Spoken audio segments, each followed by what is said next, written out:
Maybe you shouldn't record this.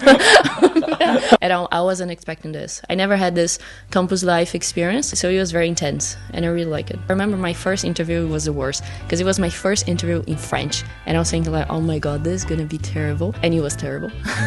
Welcome back to one more episode of France Story, the show in which I chat with other foreigners and expats in France and learn about their experiences. In this episode, I'm chatting with Mariana. She was actually my batchmate when I studied at HEC Paris. We talk about everything HEC Paris. We talk about her experience getting admission to HEC, her first year, her gap year internships in Paris, as well as her second year entrepreneurship specialization. I thought it was a really interesting conversation, especially if you're going to be studying at HEC, or you're a current student, or even if you're just considering applying. I hope you enjoyed this video as much as I enjoyed chatting with Mariana, and let's just get straight into it. So my name is Mariana. I'm Brazilian.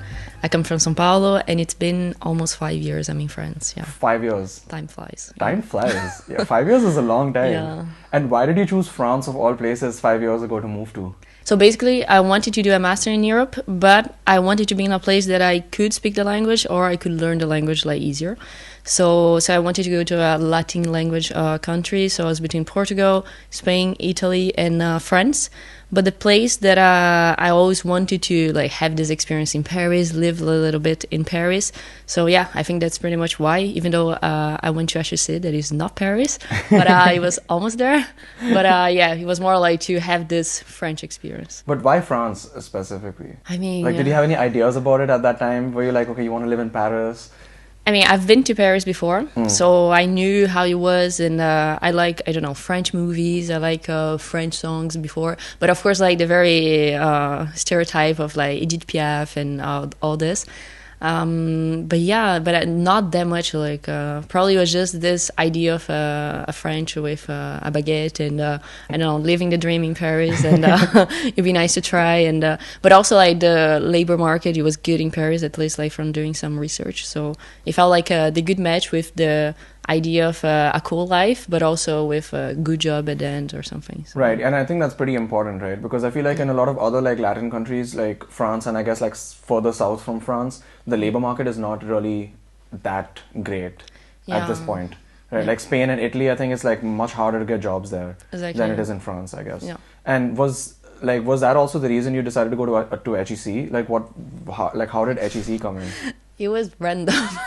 I felt like everyone went to HEC because of HEC. And me, I wanted to go to France, so I was literally like opening the ranks of what are the business schools in France. I'm gonna apply to them, and then I got to like the business schools. I got to HEC, so I was like, okay, what are the best ones? And I really hesitated to go to M Lyon and HEC, but HEC was closer to Paris, so I was like, okay, let's go to HEC. So that was it's crazy. Like maybe you shouldn't record this, but that was the reasoning behind. So yeah, like I knew it was a good school. I didn't know it was that good, but it was more because I wanted to be like near Paris, so on the weekends maybe I will be able to go to Paris.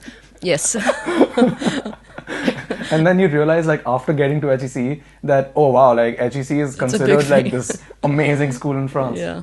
I see. Yeah. And when you were applying to HEC, you didn't know that it was like that competitive and hard to get in? I mean, I did all the process of GMAT and all the essays and everything, like all the interview. The interview, I remember it was a very long interview. But I don't know, like I did all the research before, but I felt like I didn't know it was that important to get a good job after and all those things. So yeah, I think I didn't have this idea before.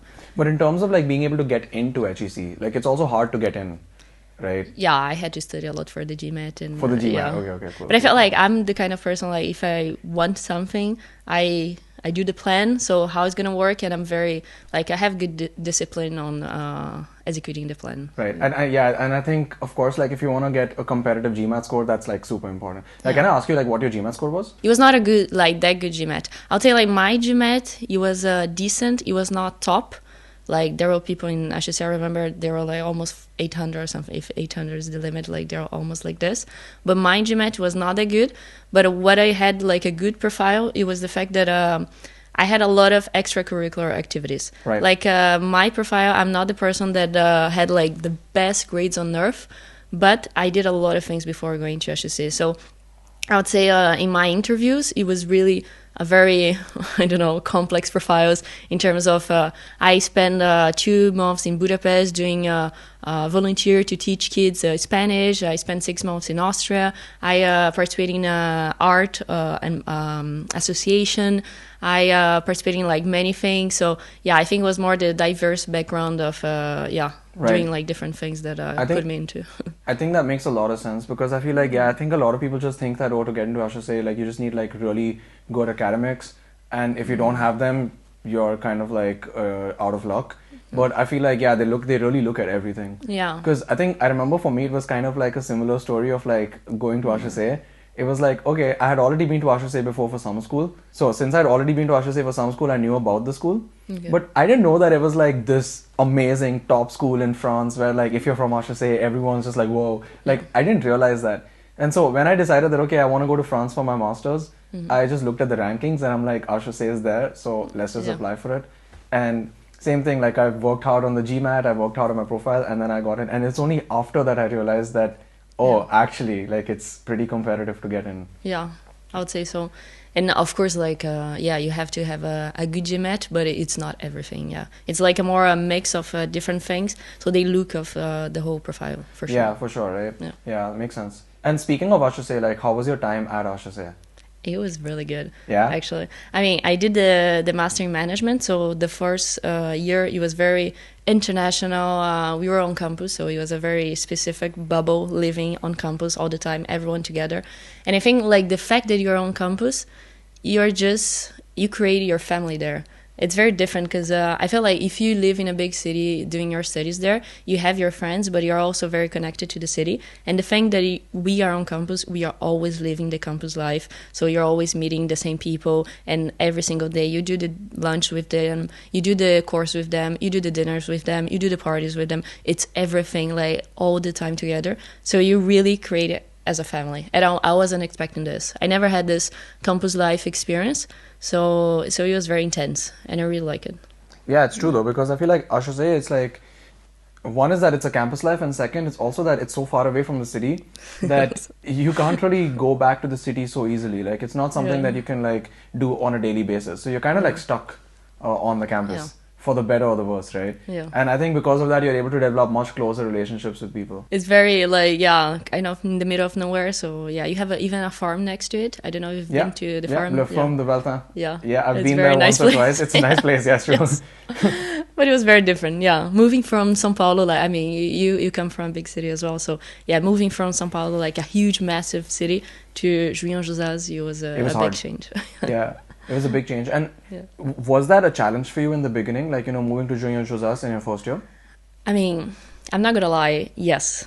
Like, winter, it was hard. Like, I remember my first winter in Europe, like in France actually, it was really the worst. Because, January and February, you literally, like, you go out of your room and you see the trees without leaves, and it's just like, it feels like a horror movie at the beginning. Even though it can be like very cute, but it can be like very just scary, the fact that you're just alone there. But I think that's the moment that you really realize you made friends, so you really start doing more things to get engaged with people, and you make a good thing out of it. But my first winter, I remember it was really hard. Yeah. Right. Yeah, and it's like the winter starts pretty quickly after you arrive, right? So you show up at HEC in September, and then by November, in just 2 months, it's already cold and dark and rainy. Yeah. And I remember for me it was kind of the same. The winter was like really hard, and I was not used to it. Yeah. One is like the winter being so cold and dark and rainy, and also just being in a little town in the middle of nowhere. Yeah. Because if it's winter in a city, okay, you can still like go out, you can do things. You can even do things by yourself pretty easily. Yeah. But in Juilly, it's like much harder to do that. You need to, make friends. Like, the easy part is that you make like easily friends. Yeah. But you have to like force yourself to go out of your comfort zone. Sometimes you just want to stay at your room and just like watching Netflix, and you think like, no, I need to like make a dinner with people.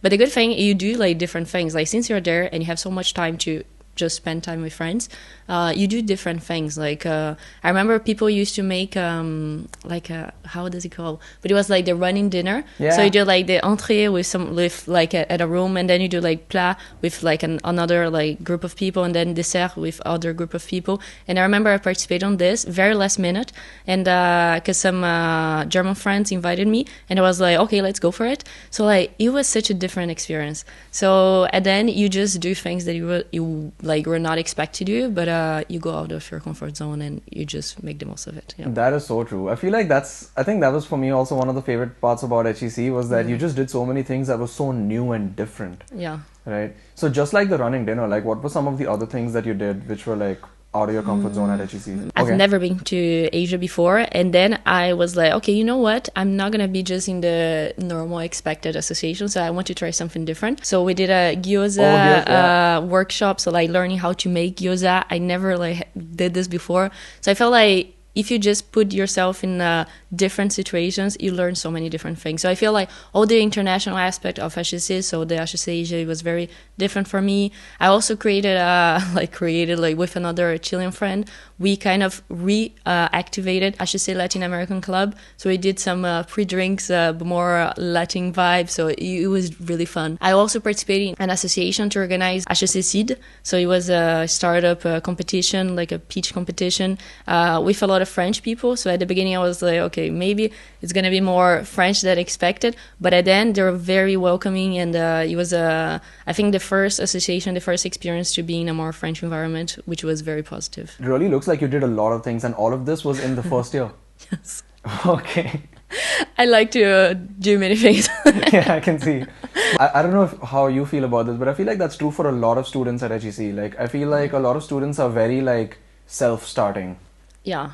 You know, and people have different hobbies and different backgrounds, but also different ambitions. Yeah. And I feel that's a very unique thing. Like, I don't know, every time I meet people from HEC again, it's always fascinating how people are creative in terms of they do so many different things. It's like people that did a trip to this country, very different country, and had this different experience, or they're doing like this different work and they're doing this project. So people are very, diverse in terms of where they come from, but also where they're going to, you know? I remember for me, like, I realized this in my first year that everyone is so diverse, and while that was also really amazing to see and it was super inspiring, I also remember feeling a little bit like intimidated, Yes. you know, by like, oh wow, like people are doing such cool things. Yeah. And then I had a little bit of like that imposter syndrome to be like, oh, like, am I really at the right place? Like, did you go through that at all?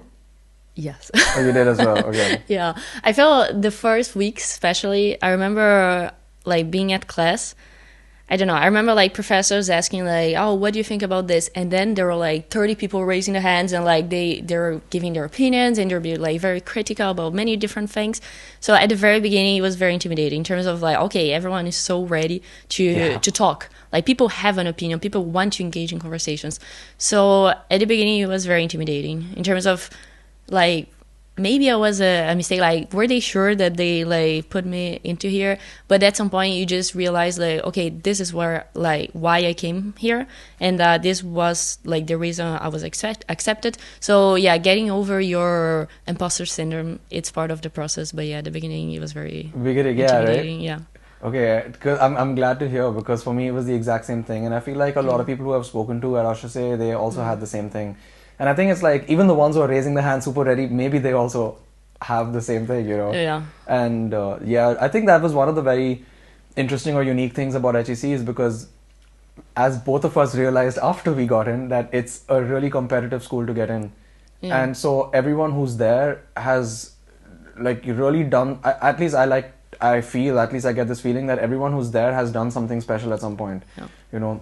And I think that makes for like a really interesting environment. Yeah. But it also makes for an environment where if everyone has done something special, like how do you stand out, you know? Yeah. So, yeah, I remember... The extra mile, it's really hard right? Sometimes, yeah. Because, this is definitely something that I experienced at HEC as well. Yeah. But I feel like, I think in my first year I had a lot of this, but in my second year I was like a lot more like relaxed and chill for the most part. Yeah. During your second year at HEC Paris, so how was that like? I felt like my second year, so I did the entrepreneurship master. It was very different from the first year. I felt it was way less international. It was very French. But it was very different mentality. It was out of campus, so I decided it was good to have the first year on campus, but I wanted to be in Paris for the second year because I took a gap year. So I spent 1 year working in Paris. I did 2 different internships. But so I was already like living in Paris, having this life here. So I wanted to continue. So yeah, I decided to do a second year that would be in Paris. So again, this was my criteria first to choose the second year. Like what are the options in Paris? And then I realized the entrepreneurship MSc was a very interesting one. I did an internship at a startup, so it was kind of the motivation to continue pursuing entrepreneurship. So yeah, but it was very French. So and it was a program that had a lot of tradition. So people were very, I don't know, into the program. And also there were, I think, like, I don't know, 30% of the program are people that didn't do the first year in HEC. So you have a lot of diversity as well. So Right. even though it's majority French, but it's really French that did different things. So for example, there were people that did pharmacy, people that did I remember like engineering, so like different things, and also people that did like many different things before. I remember there was a girl, she created a restaurant before doing the program. Like it's such a unique so crazy. experience, and I was always amazed by this. So yeah, it was again like back into the out of your comfort zone. So yeah. But actually, the first semester, I was happy about the program, but I was a little bit unsatisfied by the fact that there were not that many women in the program, not many women entrepreneurs. So at some point, I just booked a call with the director, and I was Director of the program? of the program, Okay. and I was very angry, and probably he might remember this call because I was saying I like the program, I'm really happy about it, but the thing is there are not that many women. So if there are not that many women entrepreneurs at the end of the program, it means I'm just wasting my money. It doesn't matter the time I'm gonna be with entrepreneurs, because then I'm not gonna create my company because there's an issue here. So Wait, what's the issue? there are not that many women entrepreneurs. So the student at the end of the program, they were not creating companies. The boys, they were creating companies, but the women, they were not. Why do you think So- that was happening? So that was my question, like, why this is happening? And he told me, I see the thing, like, I agree with you, and I would like to do something about it. And I said, like, you know what? Yeah, we should do something about it. I'm gonna do something about it. So he was very supportive to do something. So yeah, he put me in contact with another alumni of the program that wanted to do something about the topic. That is Margot Boulet-Morel. And we started creating something. So basically, we interviewed many female entrepreneurs, many entrepreneurs, like male entrepreneurs as well, to see what is the gap, like what makes women not that willing to create business. So basically, and then we created Boosters. So it's a program, a 4 days program that all the female students of the program, they're going to do in HEC, and now became part of the program. So every year, all the female students, they do our boot camp. So in the future, maybe we're going to have more female entrepreneurs. Dude, that's awesome. Yeah. Like the fact that you created a program for female students within the entrepreneurship program. And what did this boot camp include? So we have a lot of sessions. So it's really intense, and it's a methodology that we created by talking to the entrepreneurs to see what are the topics that would be good to provide for women to discuss more, so they will be more willing to create their own business. So for example, we have sessions with female entrepreneurs, so to show that it's possible. They have like many role models. They could be inspired, and they could also like talk to you to create their own thing. We have coach sessions. We have some workshops. We talk about money, for example. I think like one of my favorite sessions is about how we have to be comfortable to talk about money, to negotiate salary, to raise funds. So yeah, it's really talking about some tricky and specific topics that you need to empower yourself to know that yes, women can be founders. Yeah. And did you find that at the end of this program, like after having after having a few cohorts go through this, like was there a difference? Definitely. Like, it's really funny because we started seeing more and more women that do the program to great companies. But of course, like, we just did 2 editions, so now we're going to run the 3rd edition this year. So yeah, with more and more sessions, like editions, we're going to see more the consequence to That's see if amazing. it's an impact or not. Right. And how involved are you in this still? A lot. Oh, wow, okay. Yeah, no, with Margot, we organize every year. So yeah, we organize everything. Yeah. Dude, that's amazing. That's like really, really awesome, actually. Yeah, thank you. Okay, cool. I think it's like, it's one of those things, it's like jumping into the deep end of the swimming pool.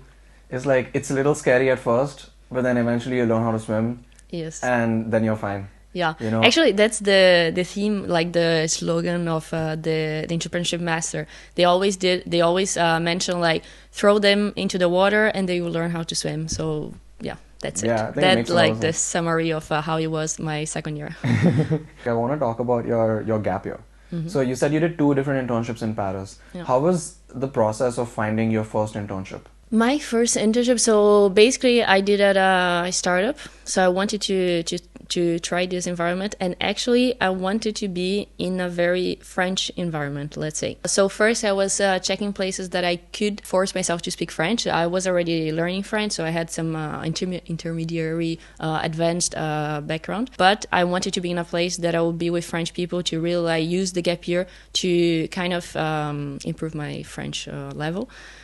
So yeah, it was pretty much applying to a lot of things, receiving some no's and accepting this. And then during the interviews, I remember my first interview was the worst because it was my first interview in French. And I was thinking like, oh my God, this is going to be terrible. So, and it was terrible. But then you just continue doing the process. And at some point I just got an offer. I think I got like even more than one offer. And I accepted to join a startup called Ship Up, a very nice startup actually. And like 2 of the founders, they did HEC, so it was good as well because then they really told me a lot about the entrepreneurship program. So they were very kind of the ambassadors to talk about the program.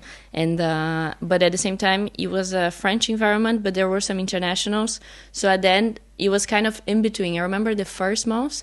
I used to speak kind of English and French sometimes, kind of mixing the things. And they were really creating an environment to make me feel welcome to switch to English sometimes. So it was not like I wanted to be able to speak French, but it was not in an aggressive way because they were very welcoming about it. So yeah. And I feel like that's the right kind of environment to like start to speak in French, where it's not like in a super aggressive way because... otherwise then you're just like not gonna be, otherwise you're just not gonna want to speak. You know. Okay, that's really, really cool. And this startup, you said that the 2 founders were from HEC as well. Do you feel like you know, being from HEC has this advantage of like a lot of entrepreneurs are from HEC, and do you think it's like, how did that help you in like your networking process? Yeah. One side, I think like the entrepreneurship ecosystem in France should have more diversity. So yes, there are many coming from HEC, which sometimes is a shame. So I feel like different backgrounds would add to this environment. So it should be less just like super Parisian, super HEC. So yeah, it's the situation right now. It shouldn't be just like this. So I don't think it's super positive for the diversity of solutions coming out of the ecosystem. So it should be improved. But yeah, indeed, like having HEC in the CV, like it helps a lot. But also, since it's an environment with so much diversity, it kind of like push you to go out of your comfort zone and thinking about like different things. So yeah. And what about your second internship of your gap year? So then I wanted to try a big company. So it was more the feeling of should I have this big company environment just to see if I prefer startup or I prefer like big corp. So then I did 6 months at a reinsurance company. It was very nice, but at the end, like in the middle of it, we had COVID. Right. So yeah, the beginning was very interesting, but then it was more like smooth at the end because of COVID. So we were confining. So. And then it was partially at home, so it was not that exciting at the end, but it was a nice experience. Did you find that working in a startup versus working in a corporate, like was it harder to get a corporate internship versus a startup one, or the other way around? It depends on your background. For example, some big corporations, they are more international friendly in terms of they have relations with other countries, so they need people that speak English. So if you don't speak French, you should be fine to find an internship at a big company. But at the same time, some startups, there are also, it can be some startups like very targeting the US. For example, the one I did my first internship, they wanted to open in the US, which they did a few time ago, like I think 1 year or 2 years ago. So they're already targeting the US, so they wanted to have internationals. Right. So depending on what's the ambition of the startup, it might be easy as well. Yeah. Gotcha. Yeah, that's something that I've observed in Paris as well, which is that there's a lot of startups which are looking to expand into the US market. Yeah. And so they're looking specifically for like international profiles with like a good level of English. Yeah, which for sure. is very interesting. Yeah, you know, to think about. I mean, you're gonna find both. Like, of course, some places they're gonna be like pure French, because they're targeting only like French market, or countries that speak French. Yeah. But of course, there are others that are very international mindset. Yeah. Right. Yeah. Gotcha. Yeah. I think that's it's pretty interesting, because I feel like I don't remember this being the case so much in my first year at HEC, or maybe I just didn't know about it at the time. Because for me, getting my first internship was like a big struggle. Okay. It was like really hard. It was like I also, because I didn't have much experience before, and I tried applying to so many places. I barely even got interviews, which was the hard thing. I would say, like, speaking a basic like intermediary French, it helps a lot. Yeah. So like, I'm not gonna lie, I'm not gonna be like, oh, Paris is a super international place. There are more international places than Paris. So yeah, I felt like speaking French, it helps a lot. So yeah. I think so. I realized that, because I realized that in my second half of the gap year, when my French level was a lot better. You know, one, my French level was a lot better, and second, I already had one experience before, and my first experience was in the US even. I think it became a lot easier to get my second internship, and then the third, like, end of studies and so on and so forth. But that first internship was like the hardest one for me to get. Like, I mean, before coming to HEC, I did a little bit more than 1 year of internship in São Paulo. So it was not my first internship, so I think like that helps a bit. But for me, definitely was the speaking a little bit of French, like starting the interviews in French. It was kind of like showing that you would be able to speak French, or at least like to improve very fast your French skills. So. Yeah. What advice would you give to current students at HEC, the ones who've just joined in their first year? To be honest, I think like the one thing that I realized at the end of my studies, it was trying to find your uniqueness.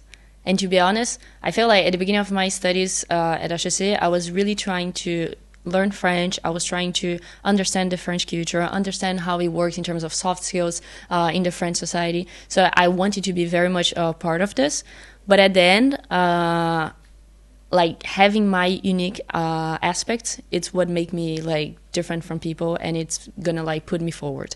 So to be honest, at the beginning, for example, when I used to speak French, I was trying so much to speak like so accurate, and kind of like they wouldn't ask like, are you French or not? And when they asked me like, oh, are you French? I was like, oh my god, that's such a compliment, like, because I'm speaking a good French. And now, to be honest, I always start saying, so I'm Mariana, I'm Brazilian. I want to show that I am Brazilian, because I don't want to be fully French, because I have this whole background that is so different from so many people. Like, so I would say trying to find what make you different from people and just put it forward. And this is going to be the different aspect of your career. That is such good advice, because I think as we discussed even before, right, it's like when you first come to HEC or like to any other business school, or when you move to France as a foreign student, I think in the beginning it can be so intimidating that everything is in French, you know, especially if you're not European even, right? And you first try to kind of like just fit in and try to like fit into the French or the European mold. But then, as you said, like, you have this huge background behind you. Like, why should you just let that go? Yeah. Right? I think that's really, really good advice. Yeah. I feel, I mean, it's normal to want to fit in, and everyone behaves this way. But at some point, you realize, okay, that's good, but I have a lot of diversity in my background. How can I make some good use of it? So that's a very important thing to do. Yeah, for sure. 100%. And how do you feel about, like, now that you've graduated, you've been living in Paris as like a graduate, and working, and you have this part of life now. You're not a student anymore. How do you feel about your life in France at this point? I have way less student parties, so I don't party that much. But it's a very nice life. I mean, I really like my life here, and I think I mean, there are some aspects that I felt like, what do I want to have in my life? Not in material aspect, but what is the lifestyle I want to have. So I think now it's a good balance that I have. I like the work life in Paris. I think French people, they are a little bit more healthy in terms of not working that many long hours as we have in São Paulo sometimes. So it's a more separate personal life, professional life. So you go to work, you like your work, you do your best, but at the same time you do have your personal life, and you have time to do sports, you have time to go out during the week sometimes. So I think it's a healthy lifestyle. So far so good. I think that's like what a lot of people say about like working in France. It's like it's more balanced. Yeah. Right, which is a great thing. And what are the other aspects of like life in France that are your favorite ones? To be honest, I think the most, I'm gonna be very cliche in this, but it's the fact that the city is very beautiful. Every time you walk in the streets and you see some amazing buildings, amazing architecture, that's not normal. Like, I mean, São Paulo, it can be, I really like São Paulo, it's on my heart, but it's a very concrete, and it's like the concrete jungle, we always say. So it's not that pretty. But here, everything is so beautiful. So you're just walking, and then you see like this beautiful place. For example, if you're walking near Pantheon, and then you just cross it and you see, and that's insane how beautiful it is. That's not normal. Like, we shouldn't take for granted the fact that we're living in Paris. So yeah, I think it's just the beauty of the city. I completely agree. Honestly, like sometimes I need to remind myself that, oh yeah, I live in Paris, this place is so beautiful. Sometimes when you're walking on the street, if you've lived here a long time, you kind of just like get desensitized towards all the beautiful architecture and the places around. But sometimes when you stop, you realize that, oh wow, this place is actually so beautiful. Yeah. And normal other places, other cities are not this beautiful.